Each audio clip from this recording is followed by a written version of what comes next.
Assalamualaikum warahmatullahi wabarakatuh. Alhamdulillah alladzi arsala rasulahu rahmatan lil alamin.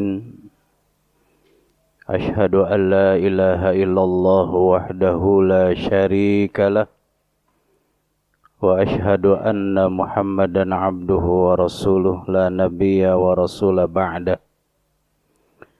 Allahumma salli wa sallim wa barik ala nabiyyina Muhammadin wa ala alihi wa sahbihi wa barik wa sallim wa ba'd.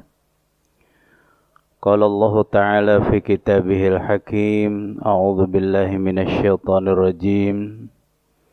Waktub lana fi hadhihi dunya hasanatan wa fil akhirah inna hudna ilaik qala adzabi usibu bihi man asya wa rahmati wasi'at kulla syai' fasa'aktubuha lilladzina yattaqun wa yu'tuna az-zakah walladzina hum biayatina yu'minun. Ma'asyiral muslimin rahimakumullah. Wabil khusus Ketua dan Pengurus DKM Masjid Al-Ikhlas Villa Anggrek yang saya hormati, Ikhwan Fiddin rahimakumullah.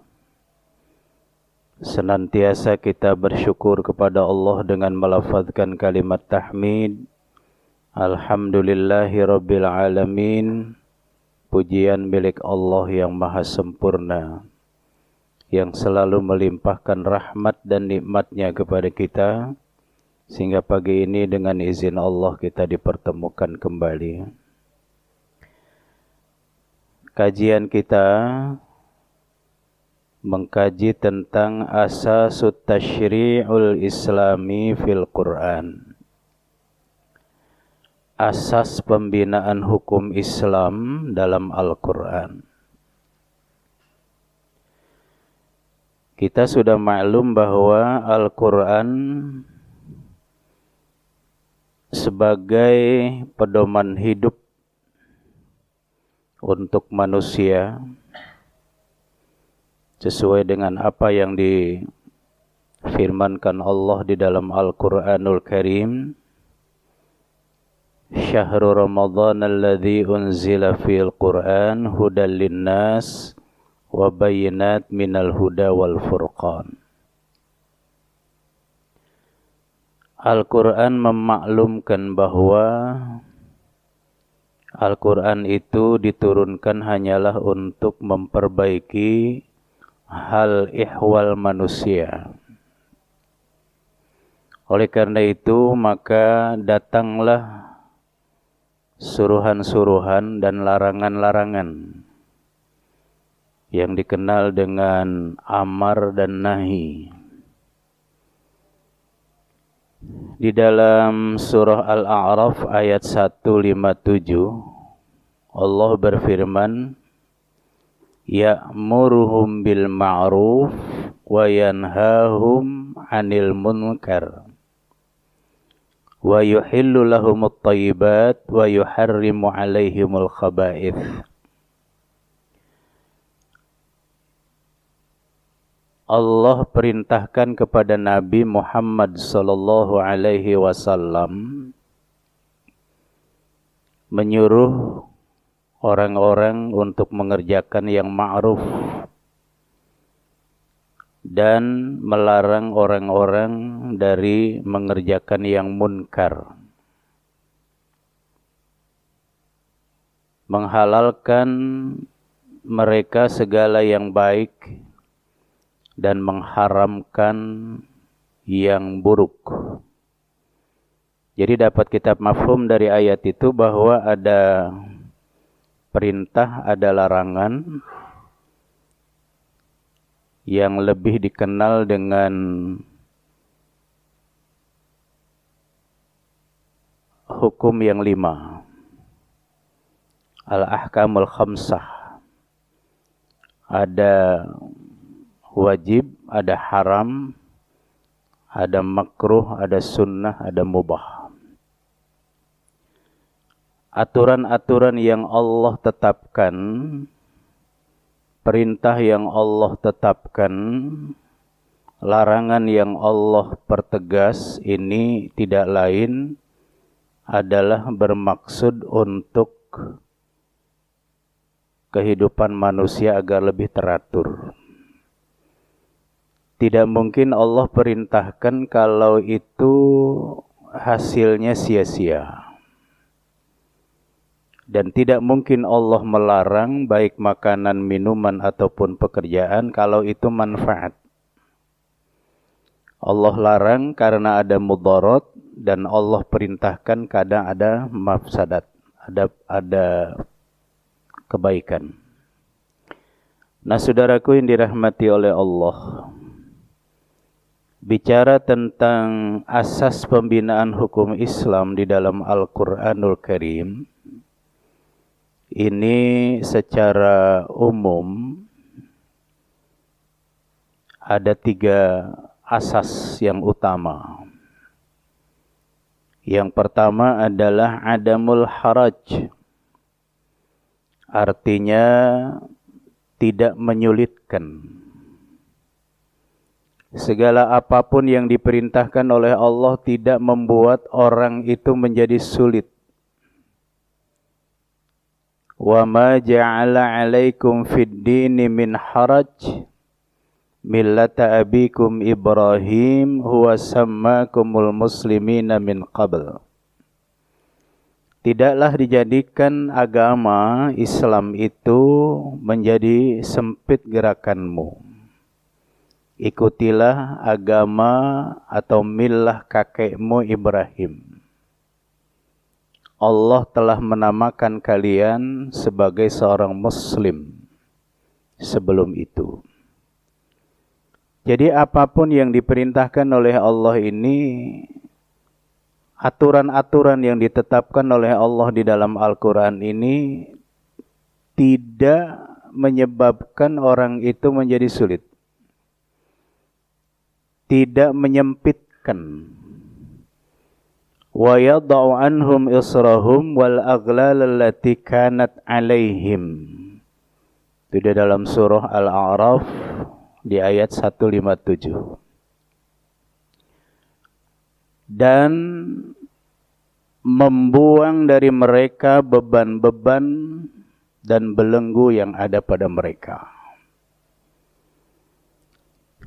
Di dalam rangkaian doa yang diungkapkan Allah dalam Quran, Rabbana wala tahmil alaina isran kama hamaltahu alal ladzina min qablina. Rabbana wala tuhammilna ma la taqata lana bih. Wa'fu 'anna waghfir lana warhamna anta maulana fansurna 'alal qaumil kafirin. Ini adalah rangkaian doa yang Allah ajarkan pada kita. Memohon kepada Allah, ya Rabb, jangan engkau bebankan pada kami beban yang berat sebagaimana engkau bebankan pada orang-orang sebelum kami.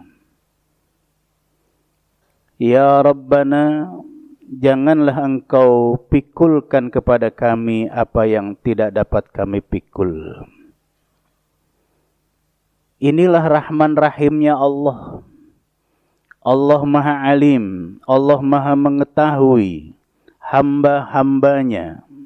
Allah perintahkan sesuatu pekerjaan. Ini tentu telah diukur pada diri manusia itu sendiri. Karena Allah Maha mengerti betul tentang kondisi hambanya. Sehingga dengan demikian, disinilah dalam prinsip asas ajaran Islam, dalam pembinaan hukum Islam di dalam Quran itu, yang pertama adalah tidak menyempitkan.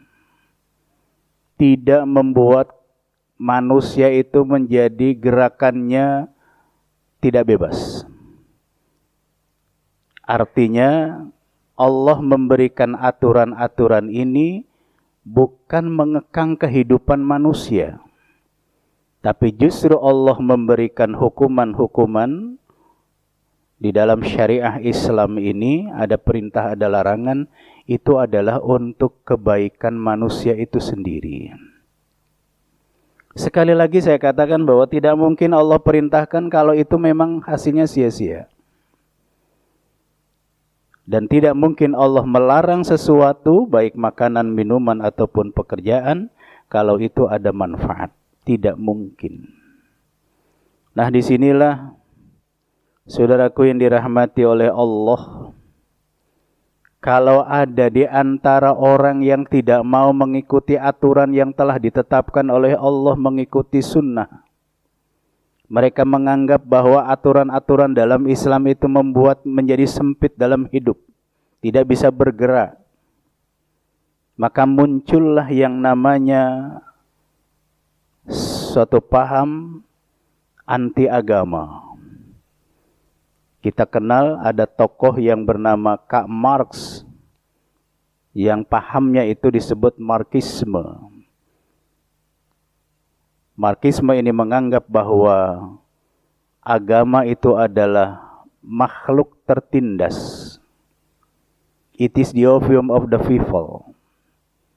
Dengan aturan-aturan agama, wabil khusus dalam Islam ini ada aturan perintah, ada larangan, ada anjuran dan lain sebagainya. Ini membuat manusia menjadi tidak bisa bergerak. Hidup diatur. Lahir bebas, kenapa harus hidup ini mengikuti aturan-aturan? Inilah menurut mereka. Sehingga akhirnya muncullah yang namanya liberal. Paham ingin bebas sebebas-bebasnya. Nah, saudaraku yang dirahmati oleh Allah, betapa Rasulullah sallallahu alaihi wasallam diutus oleh Allah tidak lain adalah untuk memperbaiki kehidupan manusia. Bagaimana di dalam tata cara beribadah, bagaimana di dalam tata cara bergaul kepada sesama manusia. Ini diatur oleh Allah di dalam Al-Quran. Inilah yang menjadi tugas Nabi kita Muhammad sallallahu alaihi wasallam. Nah, oleh karena itu Allah firmankan kepada Nabi Muhammad, ya ayyuhar rasul balligh ma unzila ilaika mir rabbik fa illam taf'al fama ballaghta risalatah. Wahai Rasul, sampaikanlah apa yang telah diturunkan oleh Allah kepadamu. Jika kamu tidak mau melaksanakannya, berarti kamu tidak melaksanakan amanah Allah. Wallahu ya'asimuka minan nas, dan Allah akan menjagamu dari gangguan-gangguan manusia. Nah, inilah yang Allah firmankan pada Nabi Muhammad. Allah perintahkan kepada Nabi Muhammad untuk menyampaikan ayat-ayat Al-Quran sebagai pedoman kehidupan manusia. Oleh karena itu, di dalam aturan Islam, sebenarnya tujuannya adalah tidak menyulitkan atau tidak membuat menjadi sempit manusia hidup. Di dalam Quran surah Al-Baqarah ada disebutkan satu ayat, yuridullahu bikumul yusra wa la yuridu bikumul usra. Allah menghendaki kemudahan bagimu dan tidak menghendaki kesulitan bagimu. Al-Baqarah ayat 185, 186.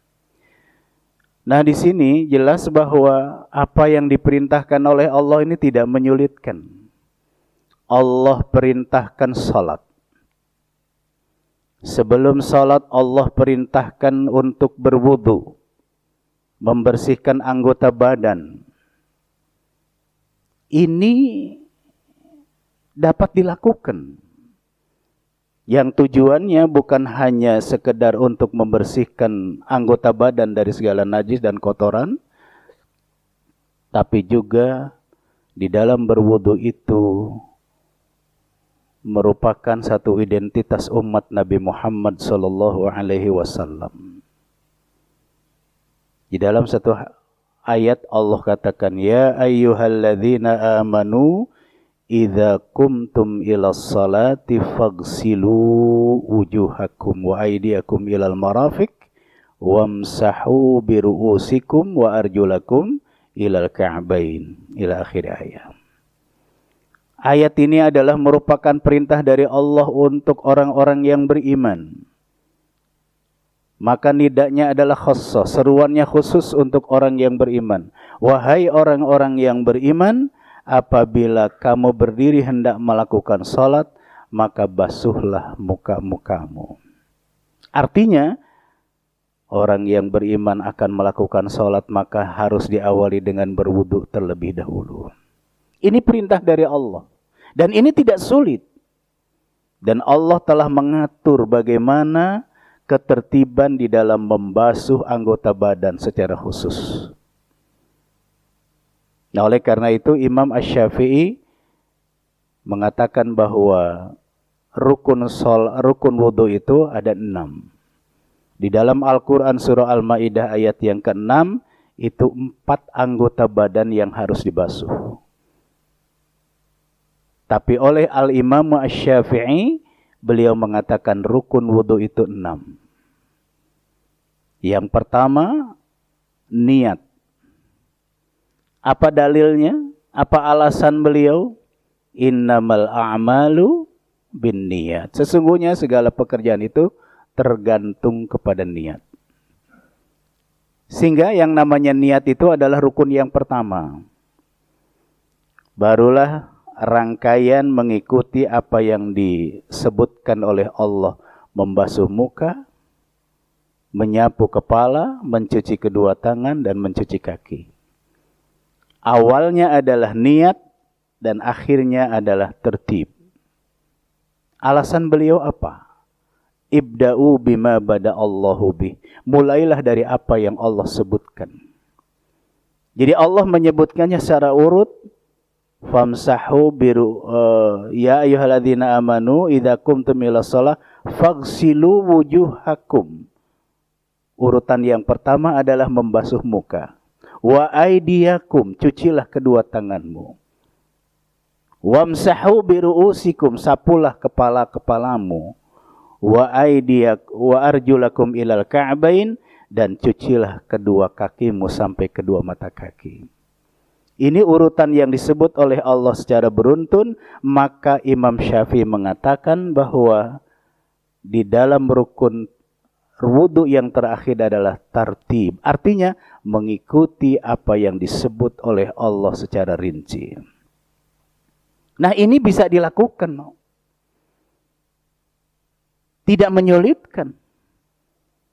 Selain ini adalah pelaksanaan dari perintah dari Allah, juga di situ tidak lain adalah untuk membersihkan badan kita dari segala najis yang menempel pada diri kita sebelum kita menghadap kepada Allah Azza wa Jalla. Kita bersihkan dulu. Kemudian Allah perintahkan salat. Ini pun tidak menyulitkan. Allah perintahkan di dalam rangkaian apa yang disunnahkan oleh Rasulullah sallallahu alaihi wasallam, salat diawali dengan takbir. Takbir ini merupakan kalimat pertama sehingga disebut dengan takbiratul ihram. Kalau sudah takbir, mengangkat kedua tangan, dilarang kita melakukan segala sesuatu yang tidak ada hubungannya dengan sholat.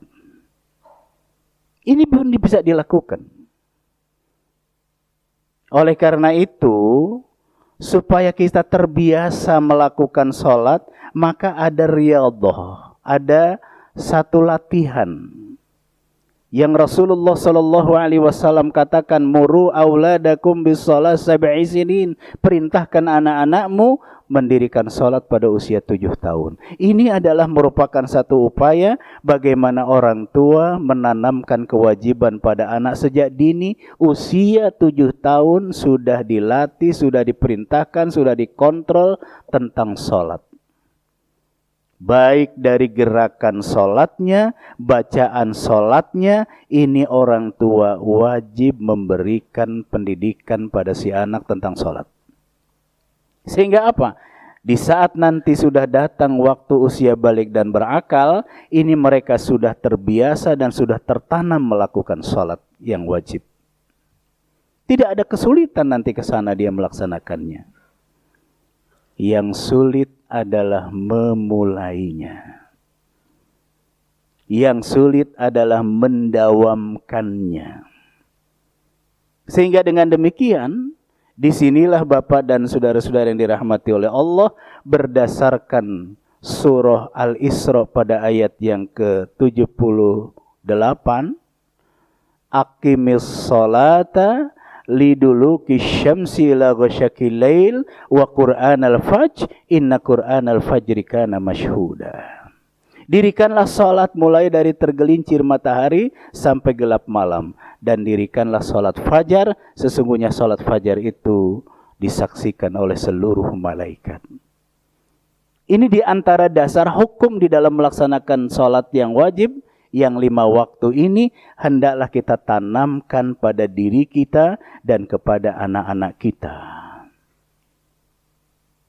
Dan dalam melaksanakannya tidak membuat orang menjadi sempit dalam bergerak. Ada orang mengatakan Islam kerjaannya kok sholat mulu ya. 5 kali sehari semalam. Kapan kerjanya? Ini ada orang mengatakan begitu. Padahal yang namanya sholat itu ada waktu yang telah ditetapkan oleh Allah. Inna sholata kanat alal mu'minina kitabam mauquta. Jadi ada waktu-waktu tersendiri. Zuhur dikerjakan pada waktunya. Sehingga setelah selesai sholat zuhur kita bisa melanjutkan pekerjaan kita. Sampai kepada waktu asar. Asar nanti kita diperintahkan oleh Allah untuk melaksanakan sholat. Juga ini tidak mengganggu pekerjaan dan aktivitas kita. Karena asar itu adalah waktu yang menjelang akhir waktu siang menuju malam. Kemudian umumnya orang kalau sudah asar itu sudah selesai bekerja. Nanti datang waktu maghrib. Dan begitu seterusnya. Jadi pekerjaan sholat ini tidak dituntut seterusnya untuk dikerjakan. Tapi ada waktu-waktu tertentu yang tidak mengganggu aktivitas kita dalam keseharian. Sekali lagi saya katakan, memulainya yang sulit. Nah oleh karena itu saudaraku, di dalam perintah sholat, ini sekali lagi tidak bertujuan agar orang menjadi sempit dalam bergerak. Begitu juga Allah perintahkan saum. Ya, perintah saum, perintah melakukan puasa di bulan Ramadan itu pun tidak membuat orang menjadi sempit dalam bergerak. Nah, itulah asas yang pertama di dalam pembinaan hukum Islam di dalam Al-Qur'anul Karim. Yang kedua, taqlilut takalif, menyedikitkan bebanan. Di dalam menyedikitkan beban ini merupakan hasil yang mesti atau akibat yang logis bagi tidak adanya hal yang menyulitkan. Karena di dalam banyaknya bebanan berakibat menyempitkan. Orang yang menyibukkan diri terhadap Al-Quranul Karim untuk melihat perintah-perintah dan larangan-larangan yang ada di dalamnya, niscaya dapat menerima terhadap kebenaran pokok dalam Al-Quranul Karim. Nah sehingga dengan demikian Allah mengatakan di dalam Quran surah Al-Ma'idah surah yang nomor kelima di ayat yang ke-101. Ya ayyuhalladzina amanu la tas'alu an asya'a in tubdalakum tasukum. Wahai orang-orang yang beriman, janganlah kamu menanyakan kepada nabimu hal-hal yang sedang diterangkan kepadamu. Wa in tas'alu anha hina yunazzalul Qur'ana tubdalakum afallahu anha. Dan jika kamu menanyakan di waktu Al-Quran itu sedang diturunkan, niscaya akan diterangkan kepadamu, Allah memaafkan kamu tentang hal-hal itu. Wallahu ghafurun halim. Dan Allah Maha Pengampun lagi Maha Penyantun. Ayat ini ditujukan pada orang beriman merupakan satu adab. Apabila sedang Nabi menyampaikan ayat-ayat Quran, jangan diinterupsi. Dengarkan dulu, simak dulu baik-baik. Perhatikanlah apa yang disampaikan oleh Nabi Muhammad SAW. Ini pun menjadi pedoman pada kita.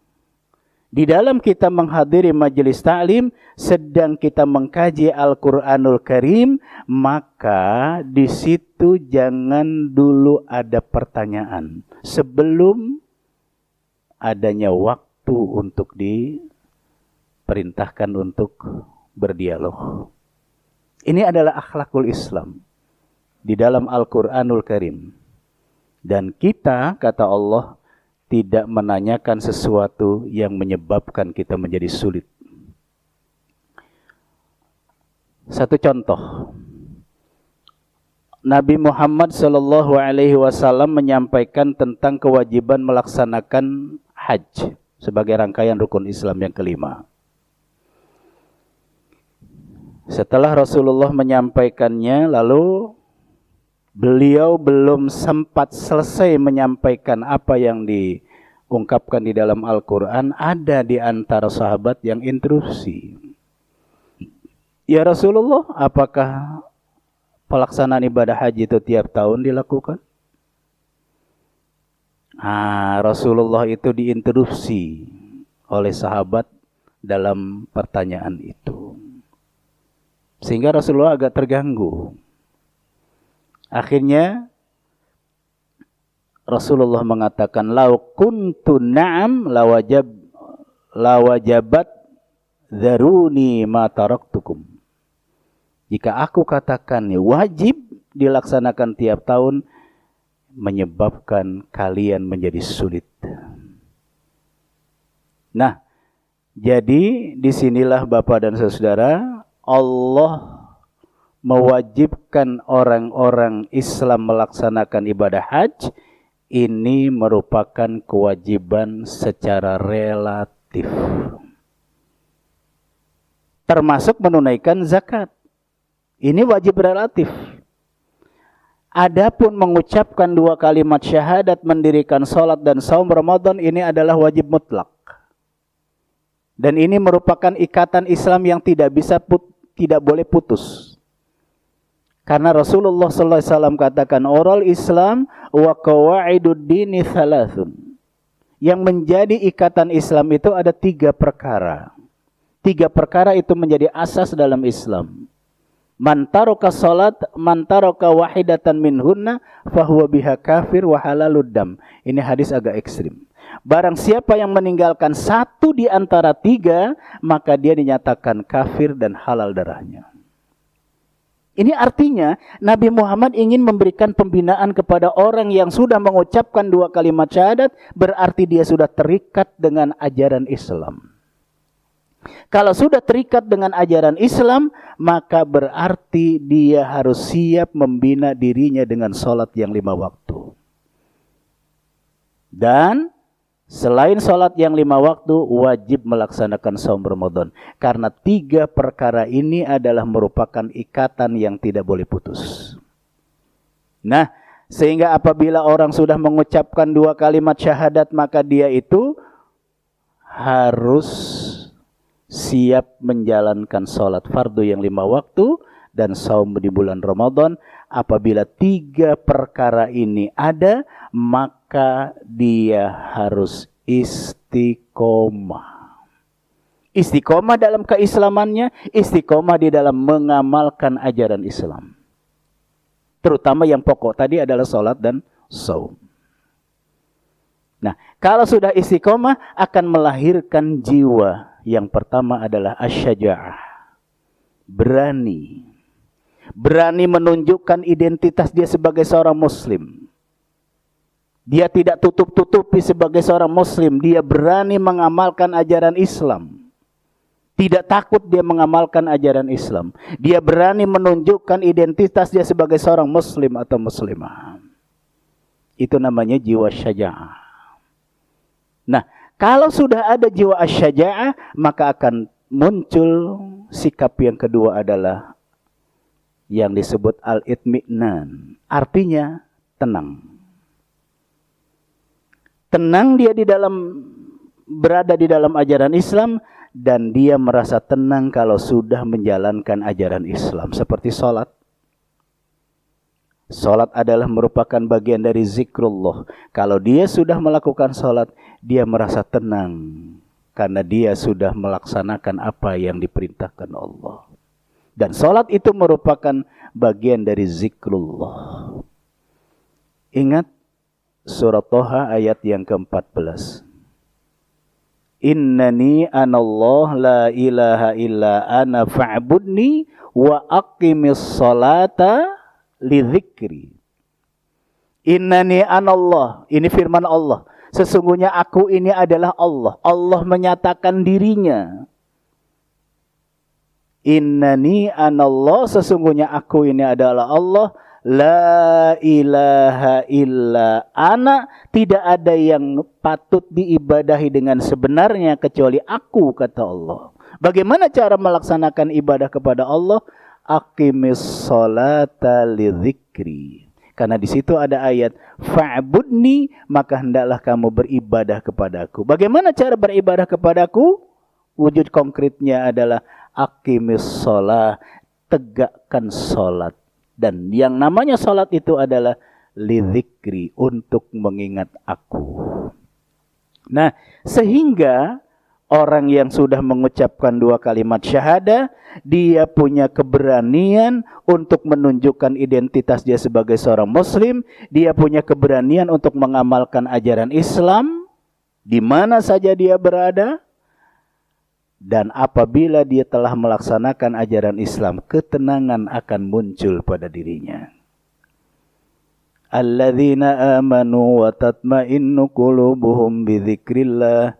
Ala bidzikrillahi tatmainnul qulub. Ar-Ra'd ayat yang ke-28.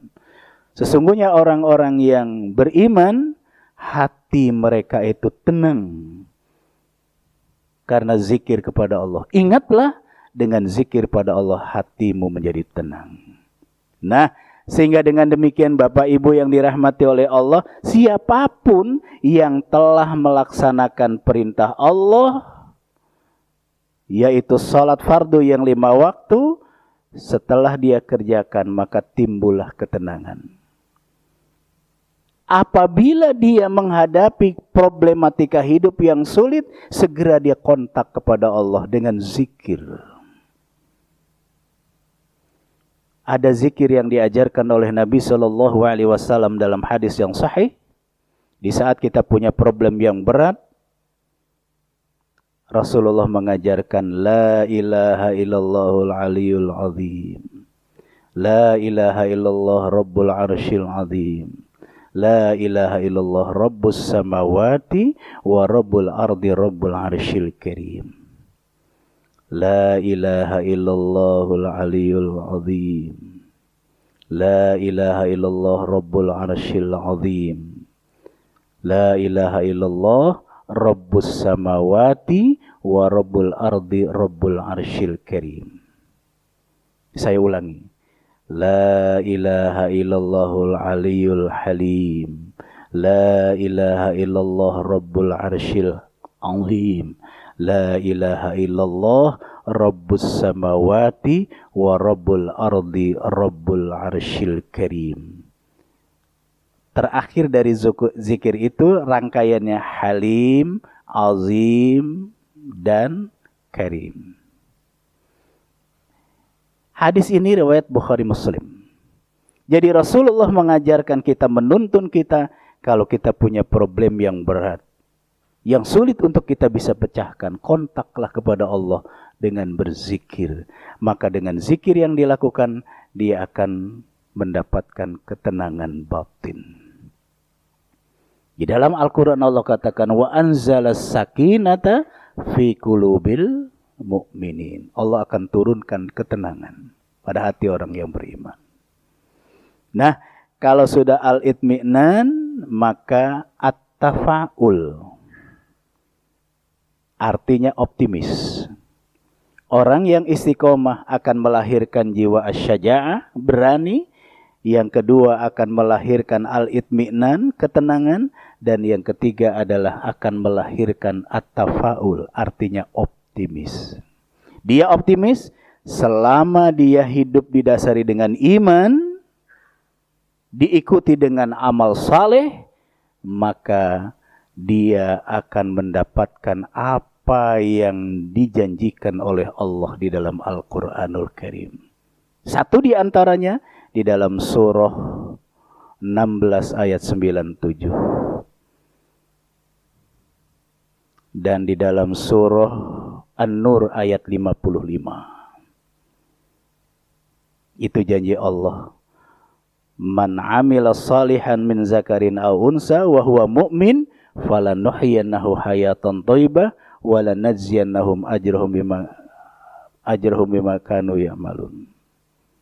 Janji Allah dua, barang siapa yang beramal saleh, laki-laki ataupun perempuan, didasari amal saleh itu dengan iman, janji Allah yang pertama adalah dijamin diberi kehidupan di dunia, dan yang kedua adalah akan diberikan pahala yang berlipat ganda. Lalu di dalam surah 24, surah An-Nur di ayat yang ke-55, kita lihat Allah menjanjikan kepada orang-orang yang beriman dan beramal saleh. Wa'adallahu alladhina amanu minkum wa 'amilus shalihat. Dan Allah telah berjanji kepada orang-orang yang beriman di antara kamu dan orang-orang yang beramal saleh. Janji Allah ada 3. Yang pertama, la yastakhlifannahum fil ardh kama stakhlafal ladzina min qablihim. Allah akan berikan kedudukan di muka bumi sebagaimana Allah telah memberikan kedudukan orang-orang sebelum mereka.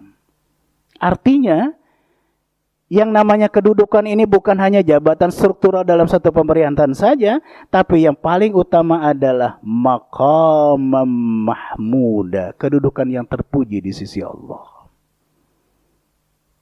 Ya kalau orang mendapatkan kedudukan, mendapatkan jabatan, orang yang beriman dan beramal saleh, itu dia menganggap jabatan adalah merupakan amanah dari Allah, dan dia berhati-hati di dalam melaksanakan jabatan yang diemban itu. Kalau tidak mendapatkan jabatan struktural di dalam pemerintahan, maka dia mendapatkan kedudukan terpuji di sisi Allah, yaitu maqamam mahmuda. Itu yang pertama. Yang kedua,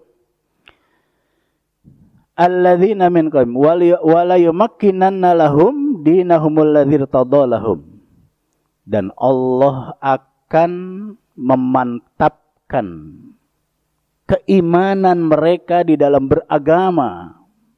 Jadi artinya dia telah menjadi seorang muslim, dia mengamalkan ajaran Islam, dia istiqomah, mantap dalam Islamnya. Sekali dia memilih Islam, dia amalkan Islam, tidak akan mundur setapak pun dari keislamannya. Tetap berada di dalam Islam, tetap mengamalkan Islam, tetap membela Islam, sampai mengamalkan Islam sampai kematian tiba. Ya ayyuhalladzina amanu taqullaha haqqa tuqatih wa la tamutunna illa wa antum muslimun. Inilah yang dimiliki oleh para sahabat dan kaum muslimin di masa Rasulullah sallallahu alaihi wasallam. Bagaimana yang namanya Bilal bin Rabah, seorang budak yang telah masuk Islam secara diam-diam, kemudian lama-lama dia dapat diketahui oleh tuannya, kemudian dia dipaksa untuk meninggalkan Islamnya, namun dia tidak mau meninggalkan Islam. Akhirnya disiksa dengan siksaan yang berat dari tuannya. Di padang pasir, dipukuli, dikebuki, kemudian akhirnya ditindihkan batu di tengah padang pasir yang panas. Lewatlah sahabat Rasulullah sallallahu alaihi wasallam, kemudian ditebuslah Bilal bin Rabah, yang akhirnya dia menjadi orang yang merdeka, tidak lagi menjadi budak. Begitu juga Ammar bin Yasir, ibunya Ammar bin Yasir, saudara perempuan Ammar bin Yasir, dipaksa untuk meninggalkan Islamnya, namun tidak mau mereka meninggalkan Islam, akhirnya disiksa. Ammar bin Yasir disiksa. Ibunya Ammar bin Yasir, seorang wanita tua, disiksa karena tidak mau meninggalkan Islam. Bagaimana penyiksaannya? Diseret di tengah padang pasir yang panas dengan kuda, dilempari batu. Seorang wanita tua. Adiknya Ammar bin Yasir bagaimana? Disuruh meninggalkan Islam, tetap dia tidak tinggalkan Islam, lalu disiksa dengan cara 2 batang besi dibakar sampai merah, sampai panas, sampai merah, lalu ditusukkan ke kedua matanya. Tetap dia tidak meninggalkan Islam. Itulah contoh bahwa istiqomah. Itulah apa yang diungkapkan oleh Allah. Kalau dia beriman diikuti dengan amal saleh, janji Allah yang kedua di dalam ayat ke-55 surah An-Nur, Allah akan mantapkan pendiriannya terhadap agama yang telah diridhoi oleh Allah. Yang terakhir dalam ayat ini, wala yubaddilannahum min ba'dihim khaufun amna, akan digantikan rasa takut menjadi aman. Rasa takut yang mencekam kehidupan manusia ini Allah ganti dengan rasa aman. Inilah janji Allah yang diungkapkan di dalam Al-Quranul Karim. Sehingga orang yang istiqomah, dia memiliki sifat yang namanya at-tafaul, artinya optimis. Segala apa yang dilakukan berdasarkan petunjuk Quran dan Sunnah, maka dia optimis Allah akan memberikan kehidupan di dunia dan Allah akan memberikan pahala yang berlipat ganda sesuai dengan rangkaian doa yang selalu kita baca, Rabbana atina fid dunya hasanah wa fil akhirati hasanah wa qina adzabannar. Nah, inilah Bapak dan Ibu yang dirahmati oleh Allah. Kemudian di dalam asas yang berikutnya adalah asas yang ketiga, at-tadrij, artinya berangsur-angsur dalam membina hukum. Di dalam Al-Quran ada dijelaskan tentang khamar dan maisir. Rasulullah Shallallahu Alaihi Wasallam sampaikan kepada umat Islam saat itu bahwa khamar dan maisir itu adalah merupakan pekerjaan yang dilarang oleh Allah. Di dalam Al-Quran surah Al-Baqarah ayat 219. Yas'alunaka 'anil khamri wal maisir qul fihima ithmun kabir wa manafi'u linnas wa akbaru min naf'ihima. Mereka bertanya kepadamu ya Muhammad tentang khamar dan maisir. Katakanlah kepada mereka bahwa khamar dan maisir itu adalah pekerjaan yang dilarang oleh Allah. Katakanlah ya Muhammad, kul fihima ithmun kabir, di dalam keduanya ada dosa besar. Nah, ayat ini Bapak dan Saudara tidak menjelaskan tuntutan untuk meninggalkan khamar dan maisir. Sekilas kalau kita baca, ini bukan merupakan tuntutan dari Allah agar orang-orang Islam meninggalkan khamar dan maisir. Oleh karena itu, waktu Nabi menyampaikan ayat ini, ada di antara sahabat yang masih minum khamar. Nah, ini ada terjadi. Sehingga turunlah surah An-Nisa ayat yang ke-43. Ya ayyuhalladzina amanu la taqrabus shalah wa antum sukara hatta ta'lamu ma taqulun. Hai orang-orang yang beriman, janganlah kamu mendekati salat dalam kondisi sedang mabuk, sehingga kamu mengerti apa yang kamu katakan. Nah, ini ada yang terjadi di masa Rasulullah SAW, yaitu Ali bin Abi Thalib diundang oleh Abdurrahman bin Auf untuk makan-makan. Di antara makan-makanan yang diadakan itu di sore hari setelah asar. Selain makanan-makanan disiapkan oleh Abdurrahman, juga disiapkan minuman. Mereka minum. Selesai mereka itu makan-makan dan minum, datang waktu maghrib. Ya, maka Ali lah menjadi imam. Di saat membaca suratul Fatihah tidak masalah. Tapi di saat membaca surah Al-Kafirun, ini menjadi masalah. Ya ayyuhal kafirun. U'bud ma ta'budun wa ana a'budu ma ta'budun. Nah, ini kacau nih. Wahai orang-orang kafir, sembahlah apa yang kalian sembah dan aku akan menyembah apa yang kalian sembah. Nah, ini kacau nih. Ini karena dipengaruhi oleh khamar. Sehingga turunlah ayat ke-43 dari surah An-Nisa, ya ayyuhalladzina amanu la taqrabus shalah wa antum sukara. Jadi 2 kali turun ayat tentang khamar.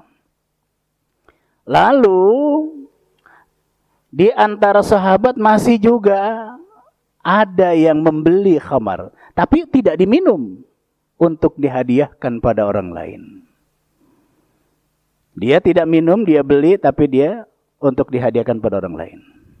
Karena dia sudah menerima ayat ini, mereka sudah menerima ayat ini, jangan mendekati sholat dalam kondisi sedang mabuk. Akhirnya turunlah ayat yang terakhir, yaitu surah Al-Maidah ayat 90. Ya ayyuhalladzina amanu innamal khamru wal maisiru wal ansab wal azlam rijsun min amali syaitan fajtanibu. Nah, setelah turun ayat ini, barulah para sahabat benar-benar mereka itu menjauhi yang namanya khamar. Tidak minum, tidak membeli untuk dihadiahkan. Bahkan Rasulullah SAW setelah turun ayat ini mengadakan operasi besar-besaran. Mengadakan sidak ke rumah orang-orang Islam untuk mengumpulkan khamar yang masih disimpan di dalam rumahnya untuk dihancurkan. Nah, inilah jadi jelas bahwa yang namanya berangsur-angsur dalam membina hukum, satu di antaranya adalah tentang khamar. Kenapa? Karena khamar ini menjadi kebiasaan orang-orang Arab. Apabila datang musim dingin, mereka mengatasinya dengan minum khamar. Karena kalau sudah datang waktu dingin yang mencekam, itu sampai terasa ke dalam tulang. Yang akhirnya mereka mengatasinya untuk menghangatkan badan dengan khamar. Ini sudah menjadi terbiasa mereka. Sehingga yang namanya larangan minum khamar ini Allah turunkan ayatnya berangsur-angsur, tidak sekaligus. Nah, inilah Bapak dan Ibu yang dirahmati Allah, pelajaran kita pada pagi ini tentang asas tasyri'ul islami fil Quran, asas pembinaan hukum Islam di dalam Al-Quranul Karim. Adamul haraj, tidak menyulitkan. Taklilut takalif, tidak menyedikitkan bebanan, artinya tidak ada beban yang berat. Dan yang ketiga adalah at-tajrij fit tasyri', berangsur-angsur dalam membina hukum. Semoga ini dapat ditangkap, dapat dipahami, dan tentu kita dapat amalkan. In uridu ilal islah mastata'tu wa ma taufiqi illa billah, alaihi tawakkaltu wa ilaihi unib. Allahumma arinal haqqa haqqa warzuqna ittiba'ah wa arinal batila batila warzuqna jitinabah wa la taj'alhu multabisan alaina fanadhilla waj'alna lil muttaqina imama. Rabbana hab lana min azwajina wa dhurriyyatina qurrata a'yun waj'alna lil muttaqina imama. Rabbana asrif anna su'a bima syi'ta fa kaifa syi'ta innaka 'ala ma tasya'u qadir. Rabbana atina fid dunya hasanah wa fil akhirati hasanah wa qina adzabannar. Subhanaka Allahumma wa bihamdika asyhadu an la ilaha illa anta astaghfiruka wa atubu ilaik. Subhana rabbika rabbil izzati amma yasifun wa salamun alal mursalin walhamdulillahi rabbil alamin wal afwa minkum. Assalamualaikum warahmatullahi wabarakatuh.